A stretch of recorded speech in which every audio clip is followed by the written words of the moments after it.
everyone, and welcome back to the Joy-Filled Universe podcast. I am your host, Lisa Ryan, and I have a confession to make. You know, my podcast episode for this week took a hard left turn, and I just decided to reset and choose a completely different topic at the very last minute. Yeah.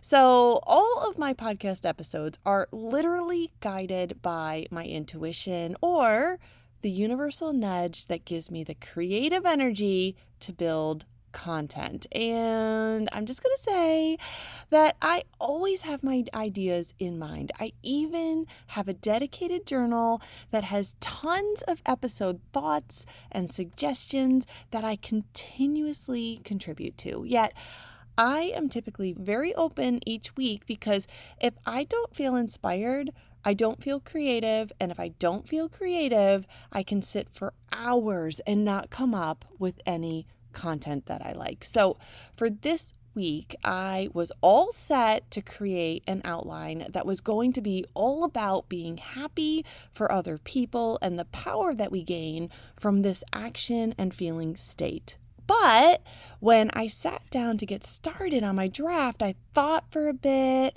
I listened for my inner voice, and rather than writing, I found myself reflecting on a tool that I had very recently applied over the weekend. And this tool is definitely one of my go-tos when I feel like I need clarity or encouragement or direction. No judgment, no ego, just an honest flow of insight. And it was from this thought process that I got a spark of energy and said, that is what this week's episode will be all about. So I abandoned my initial thought, which I will save for another week because I do love that topic and I feel like it's just so applicable to our worlds, especially right now. But for this week, we are going to discuss intuitive writing, or as some people like to call it, automatic writing. But for the sake of today's pod, I'm going to stick with intuitive writing. So let's get excited and let's get in the flow, because if you are searching for a way to quiet your mind and unlock your inner voice and discover a place where you can retreat for guidance and inspiration and creativity and peace, well, this just might become one of your favorite go-to tools, and it's going to get you there because it is certainly one of mine. So let's kick things off with explaining our intuition. So intuition is often described as that quiet inner knowing, the ability to understand something without conscious reasoning. Now, we have all probably heard people say things like, "What is your gut feeling?" or "What's in your gut?" And we are often then directed to follow what our gut is telling us because it is this feeling that often guides decisions when logical reasoning isn't enough. And now, to add a little more depth to the idea of intuition, one of my very guilty pleasures is to learn about some of history's great philosophers, like the Greek philosopher Plato, who was a student of Socrates and a teacher of Aristotle. And I bring this up because Plato spoke about intuition. And for him, intuition was more than just a gut feeling. In fact, he believed it was a kind of remembering. In his teachings, he messaged that the soul carries knowledge from before we were born, eternal truths about goodness and beauty. So through Plato's lens, as I see it, when we experience intuition, we are actually remembering what our soul already knows. So it's not so much about discovery as it is a part of us whispering something that we have always known, and it's coming into our conscious awareness through our intuition. So when we feel that sudden gut feeling or gentle nudge, a whisper that points the way forward, or that commonly referenced little voice inside that shows up from time to time to guide us along our path, that is our intuition, the voice of our soul, our inner compass that is pointing us towards what is true. And just as our subconscious mind is open to receiving from the universe, through our intuition, we are connected to a higher wisdom, divine guidance, the universe, God, source, higher self, or whatever term you choose to apply here. It is an inner guide that offers direction and wisdom and insight. And I have personally found that it often shows up just when we need it. Now, many people swear by tapping into their intuition through meditation. And one of these days, I am going to learn how to meditate. But spoiler alert, it is not today, and it's certainly not this week. But for me, one of the ways that I tap into my intuition is through intuitive writing. And to quickly explain what this is, and in the best way that I can, because come to think of it, intuitive writing can be a little tricky to describe, but I'm going to give it a try and say that intuitive writing is a heart-led expression that allows words to move through us from a place of inner knowing, and it is guided by instinct without any censorship, without judgment, without resistance, and most especially without overthinking it. It is a way that we can access our inner wisdom, process emotions, and foster personal growth. And it's just like a state of flow where words come naturally and often bypass the analytical mind and trusts the process without forcing any logic or control. Now, when I first started to practice intuitive writing, I would often wonder, how will I know if it's my intuition and not my ego? So our intuition, as we just discussed, is that subtle, instinctive knowing that arises without conscious reasoning. It's the compass that helps us navigate uncertainty, uncover heartfelt desires, and it aids us in making choices that are aligned with our dreams. Ego, on the other hand, can block growth by clinging to those limiting beliefs and often generating lots of self-doubt or over-analysis. And it is also the conscious self-image that is tied to identity and pride and survival mode. And it is often driven from a place of fear or the need for control. And so for the sake of clarity, and to just do a little quick cross-reference here or cross-comparison, our intuition is calm. It feels like a steady, gentle nudge or calm inner voice. While our ego is loud and it feels pushy, anxious, or demanding. Intuition is expansive. So when guidance is intuitive, it feels light and freeing and aligned with possibility. And ego is constricting. Ego-driven thoughts feel heavy and fearful and limiting. Intuition is the present. It speaks to this moment, what feels right and true right now. Ego is past or future-oriented. It replays the past or projects fear into the future. Intuition whispers. It often comes as a soft thought, and we can actually easily dismiss it if we're not careful.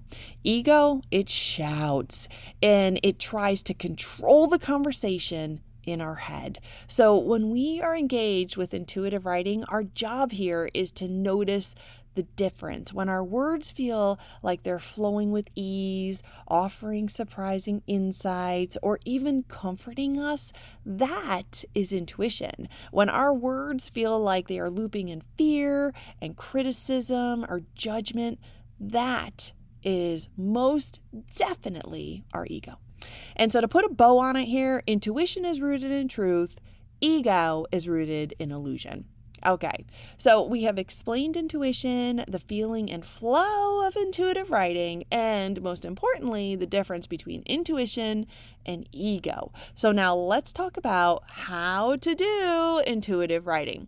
And really quick, I want to say that intuitive writing has nothing to do with channeling messages from the higher realms and everything to do with connections with our inner knowing, our wise and experience expansive subconscious and our always loving soul. So if you're like that Hollywood medium Tyler Henry who has that incredible clairvoyant talent, then get on out there and enjoy that amazing experience for yourself and anyone else that you are working with. That is fabulous for you. However, for us, today, we are learning how to connect with the incredible intuition that is truly unique to each of us and is full of amazing insight and wisdom that can calm our emotions and set us on a path forward that feels loving, safe, and aligned with our dreams. And I'm just going to say too that it does take some practice before you can really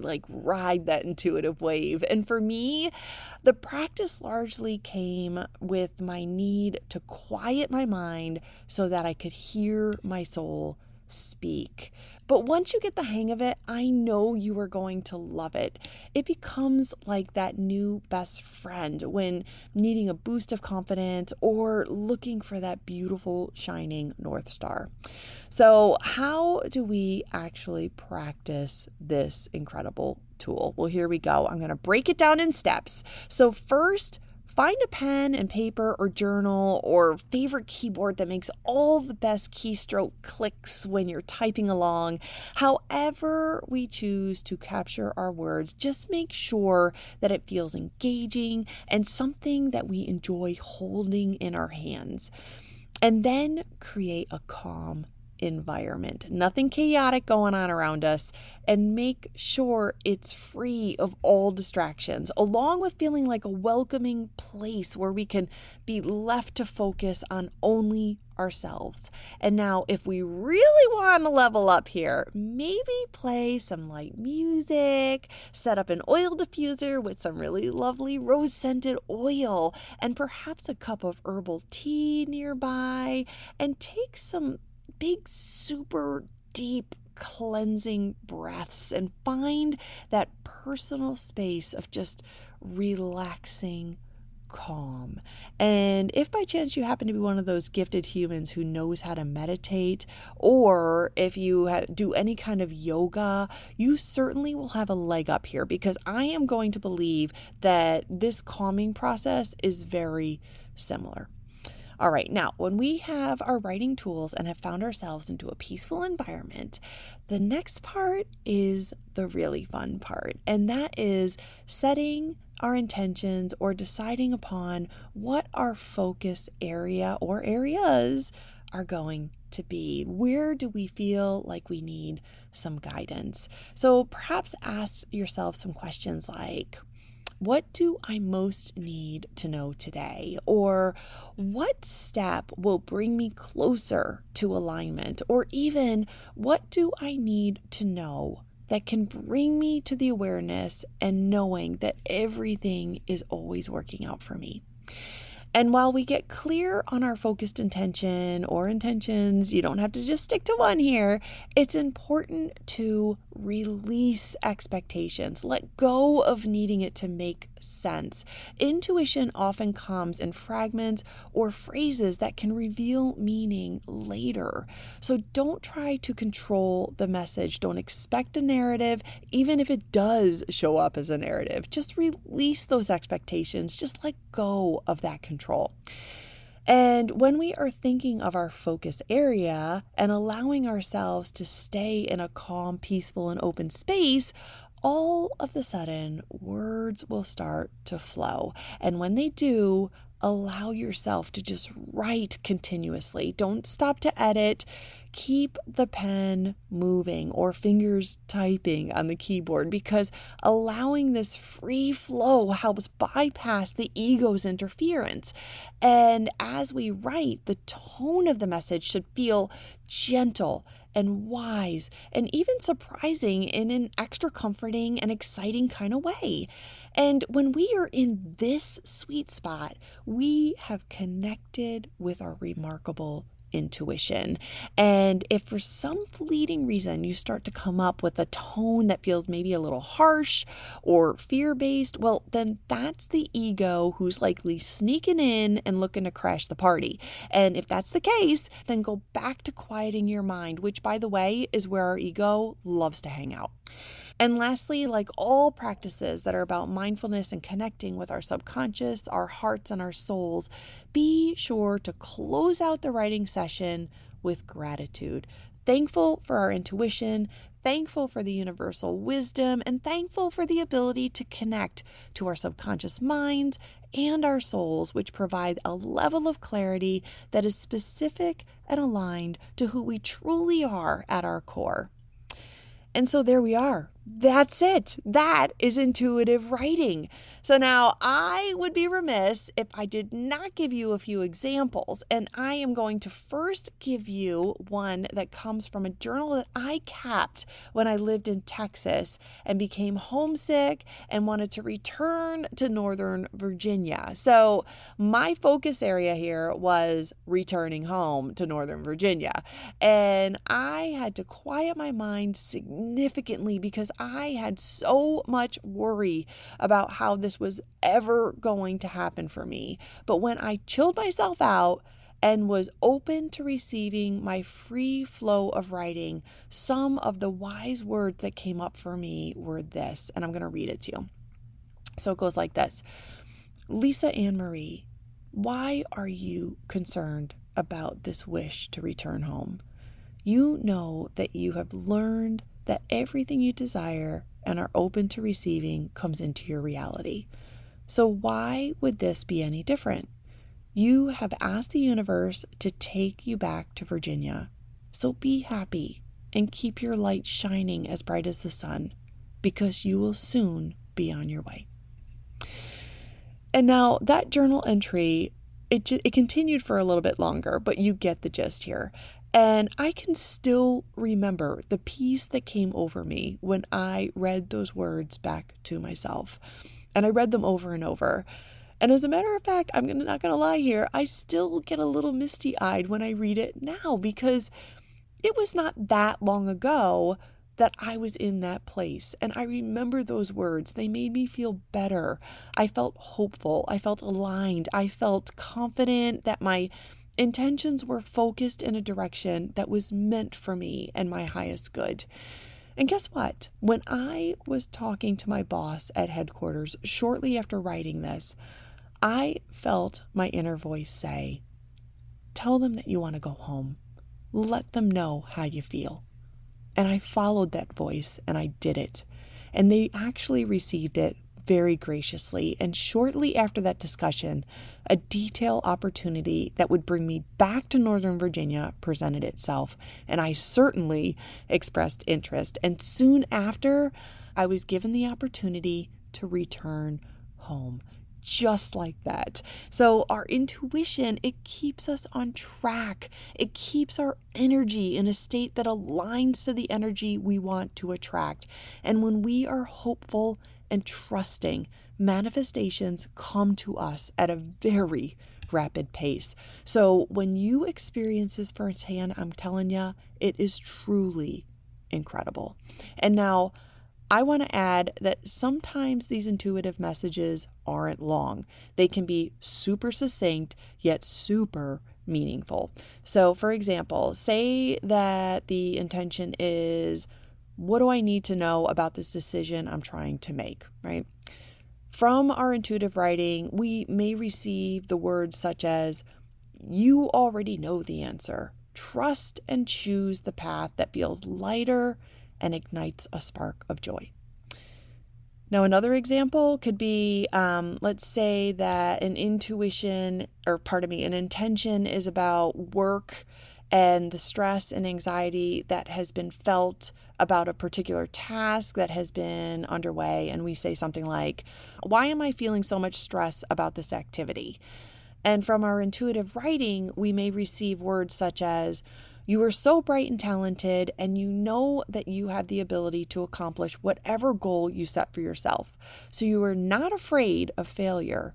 You just want to be seen, recognized, and appreciated for your talent and accomplished outcome. So if you are proud of yourself, others will attract to this energy and they too will express their gratitude and appreciation, or something like that. So either way, whether it's short or it's a long passage, I promise you it will be packed with meaning. You just got to give it a try, because intuitive writing provides us with messages that land with such truth that we almost feel as though we are reading advice from a mentor. It's not random and it's not coming from outside of us. It is our own unique wisdom, our subconscious that is stepping forward and giving us clarity and guidance so that we stay focused on our dreams with the trust in knowing that they're coming to us in all perfect divine timing. Because when we align our words with truth, faith, and guidance from the universe, we set ourselves up for miracles.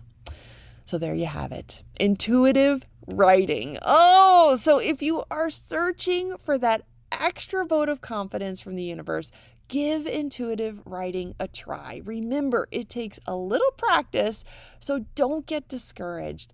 Go grab your favorite writing tools, create a calm environment that allows for space to relax and quiet the conscious mind along with the ego, and let go of expectations. Think about your focus area or areas and allow for words that come up for you to flow, and just write continuously. And once you feel that you're complete, then sign off with gratitude in your heart for the opportunity to tap into your incredible intuition.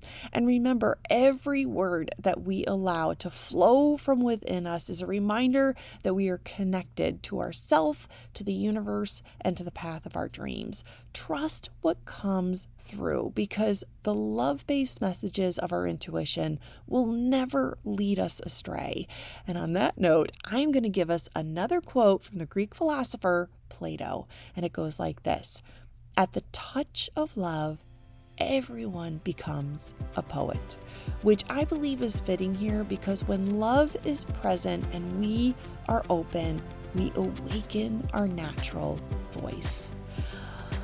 Yes, let that sink in here for sure. I love that quote. Yes, I do. Okay, and that is a wrap, my friends, for this week. Oh yeah, intuitive writing. I hope that you enjoyed today's episode. I really do, and I hope that you give intuitive writing a try. Please keep me posted on your journey. You can send me a text through the link in the show description, or you can even send me a message on my Instagram at JoyfilledUniverse. I would love to hear from you for sure. Also, I would be super appreciative if you would share this episode with a friend and even rate, follow, or give me a review. All of this always helps me out, and I am super, super grateful for your support. And on that note, I am your host, Lisa Ryan, and this is the Joy-Filled Universe podcast, where we explore all the tools and tricks that are going to make your universe even more joyful than it already is. And I will really look forward to talking to you next week. Bye.